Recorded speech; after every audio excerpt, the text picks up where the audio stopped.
Good morning mga ka-ASID. Sana mga ka-ASID, nasa mabuti po tayong kalagayan ngayon, panahon. Bali mga ka-ASID, medyo, medyo, pag may, pag yung acid mo talagang nagkaroon ka ng stress, anxiety na, ano na yan mga ka-ASID, ibig sabihin, andyan na sa'yo yung takot yan at saka nervous. Ang naramdaman mo yan mga ka-ASID, pag may ano ka na, stress ka na mga ka-ASID, ang mangyayari sa'yo mga ka-ASID, maramdaman mo na yung hirap sa paghinga, palaging gutom, o parang kinakamot yung tiyan, may gumagalaw sa tiyan na hindi maintindihan kung ano na sa loob. Kahit bago kang kain, gutom na naman. Minsan, kakain mo lang ng konti, nabubusog na. At saka yung hilo, nahilo ka palagi. At saka gusto mo ayaw mo na sa mundo. Ganyan ang mga stress, ganyan yung mga may anxiety na. Ayaw na sa mundo mabuhay. Nakarinig ng kunting hindi masama na pakipag-usap ng may nangyari. Pakiramdam mo parang ikaw ang susunod na may mangyari sa'yo. Ganyan ang mga taong anxiety. Palaging sumasakit ang ulo, mainitin ang katawan, kala mo nilalagnat, pero wala namang lagnat. Hindi makatulog ng maayos, kahit wala namang iniisip, pero yung pakiramdam mo parang hindi ka inantok. Ganyan yung mga anxiety. Yung mga anxiety yung may nakikita ka na akala mo totoo pero hindi naman totoo. Sinasabi mo sa pamilya mo na iba ang pakiramdam mo. Gusto mo magpa-ospital pero ang pamilya mo parang hindi naniwala sa'yo kasi nga hindi naman totoo yun. Sa isip mo lang yun kasi na-anxiety ka, palagi kang nervyos, natatakot ka, mabilis kang mapagod, hinihingal, at saka hindi makipag-usap ng matagal kasi akala mo mahilo ka, parang gusto mong mapag-isa. Ganyan yung mga may anxiety na dahil sa acid reflux. Ang iba natatakot, lalo na pag inatake dito sa dibdib na pumahapdi na bumibigat, akala mo inatake ka na sa puso. Namamanhid yung buong katawan mo, pati kamay mo, yung paa mo, walang lakas. At ang talaga, yung grabe anxiety, yung nawalan ka ng pag-asa, wala ka ng gana. Ganun ang nagkaroon na ng anxiety. Kung nagkaroon kayo niyan, mga ka-ASID, lahat ng sinasabi ko mga ka-ASID, sumasakit ang buong katawan natin mga ka-ASID. Yung mga anxiety yan, kahit hindi totoo yan, nasa isip mo lang yung takot ka na, gusto mo gusto mo mapag-isa, pero nakawalang gana na, nawala ka ng gana. Ganun ang mga trip na mga anxiety na. Dahil sa sakit sa acid reflux. Pero wag kayong mag-alala mga ka-acid. Dahil sa totoo lang, lahat yan naramdaman ko mga ka-acid. Alam nyo ka-acid, mas grabe pa yung naramdaman ko mga ka-acid.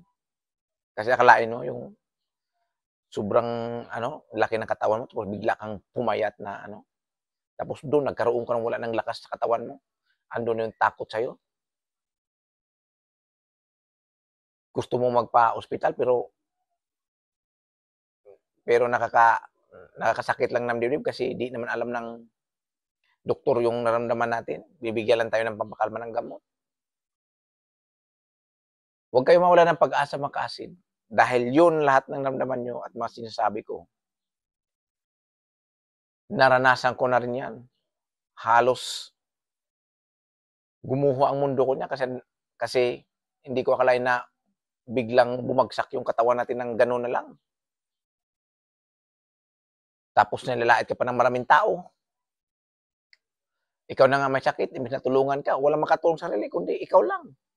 Ibang tao, di ka naman matulungan. Okay lang kung may acid reflux yung tao na pagsabihan mo. Kasi maintindihan ka, kung walang acid reflux yan, tapos nagsasabi ka ng problema mo, wala. Hindi ka pansinin yan. Sabihin lang na, wala, kalma ka lang, okay ka lang. Huwag yan. Ano yan? Hindi, magtaka sila. Takot na takot ka, tapos, ganun. Sabihin ka lang ng, sige, padatan doktor. Pagdating sa doktor, wala. Ganun rin. Marami ng mga ka-acid reflux natin ang gumastos ng malaki kasi hindi alam ang sakit na ganito pala yung acid reflux, GERD, acid reflux. Stress, anxiety, puro problema na lang. Puro problema. Lalo na pag may asawa ka, pamilya mo walang trabaho, asawa mo walang trabaho, may anak ka pa, o ikaw ang inasahan. Ang laking problema yan kasi pursige ka magtrabaho niya kahit alam mo nahihilo ka na iba na pakiramdam mo, mabilis kang mapagod, natatakot ka lumabas, pero kinakaya mo dahil wala, mas lalo kayong mababaon dyan, mababaon sa mga, may mga utang ka, mababaon tapos wala kang trabaho, asawa mo lang trabaho, kaya mapilitan ka. Ganun ang nangyari sa akin. Gusto ko mang huminto sa trabaho, gusto kong matulog lang, gusto kong mawala, gusto kong iwanan ng mundo, pero kaso may pamilya ko eh. Kaya lumaban ako mag-acid. Hindi ako nawalan ng pag-asa. Lalo na may anak ako. Sabi ko sa sarili ko, kung ito man kapalaran ko, sabi sa sarili ko, kung ito man ang kapalaran ko, antayin ko na lang, kukunin mo ako. Basta ako, gusto kong mabuhay, gusto kong magtrabaho. Ayaw kong tapusin ang buhay ko na ako ang gagawa. Gusto ko. Ang Diyos na plano na sa atin. Kung ano man mangyari sa akin. Araw-araw akong pupunta sa simbahan, nagsisimba, nagdadasal. Kahit nagsisimba ako, pagdating ng maraming tao, nahihilo na ako, iba na pakiramdam ko, parang gusto kong lumabas at tumakbo. Ganun ang nangyari sa akin, pero binaliwala ko yun. Ginawa kong normal ang sarili ko.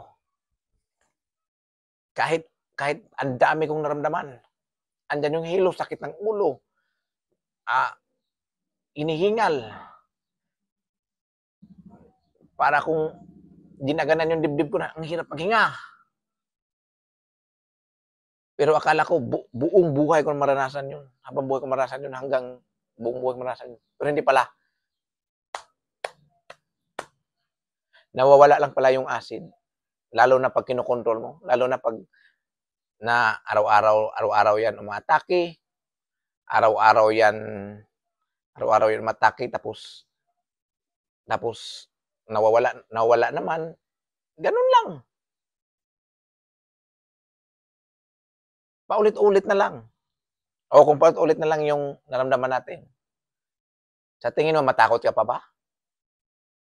Dapat ang gawin natin, sanayin na natin. Sanayin na po natin na ganito na tayo. Ganito na yan, may acid reflux tayo. Oh. Kasi mahirap yung may acid reflux ka pa. Pinoproblema mo pa yung sarili mo, bakit ka nagkaganito, di mo tinanggap. Mas lalo kang nai-stress yan. Tanggapin mo na acid reflux ka, ganito na ako. Sa tagalan yan, sabihin ko sa'yo, pag na-control mo na yan, unti-unti ka nang gumagaling na, katulad ko na, ako dati, di mo ko kalain na gagaling tayo sa acid reflux na yan.